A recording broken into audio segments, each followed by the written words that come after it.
ক্রীড়াক্ষেত্রে জাতীয় ও আন্তর্জাতিক পর্যায়ে পদকপ্রাপ্ত বাগেরহাটের কৃতী খেলোয়াড়দের সংবর্ধনার আয়োজন করেছে জেলা প্রশাসন। এ নিয়ে আরো জানাতে সরাসরি যুক্ত হচ্ছেন সহকর্মী এস সোহান। সোহান, আয়োজনে কি কি কর্মসূচি রয়েছে জানাবেন।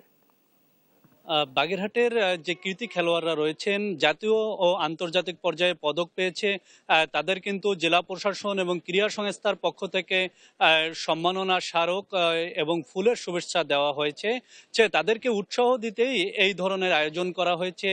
যেসব খেলোয়াড়রা আসলে সম্মাননা পেয়েছেন তাদের মধ্যে রয়েছেন সাফ যে চ্যাম্পিয়নশিপ নারী ফুটবল টুর্নামেন্ট হলো, সেখানে বাংলাদেশ দল চ্যাম্পিয়ন হয়েছে। সেই দলের যিনি সহকারী কোচ ছিলেন মিস মিরোনা বেগম, তিনি আমাদের মাঝে রয়েছেন।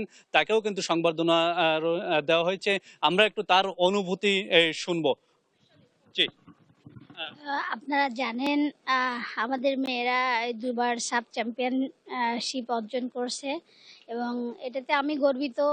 তার সঙ্গে সঙ্গে আমি ধন্যবাদ জানাই বাগেরহাট জেলা ক্রীড়া সংস্থাকে এবং বাগেরহাট জেলা প্রশাসনকে, যে তারই ধারাবাহিকতায় যে তারা আমাদেরকে সম্মানিত করছেন।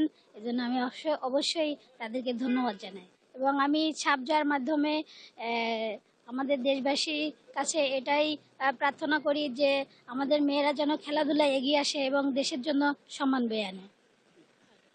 এছাড়া আজকে কিন্তু বাংলাদেশ ভারোত্তোলন যে ফেডারেশন রয়েছে সেই ফেডারেশনের কোচ বিশ্বাস আনিসুর রহমান এবং বাহরাইনে যে আন্তর্জাতিক একটি টুর্নামেন্ট হবে সেখানে বাংলাদেশ থেকে 3 জন ভারোত্তোলক প্লেয়ার খেলতে যাচ্ছেন।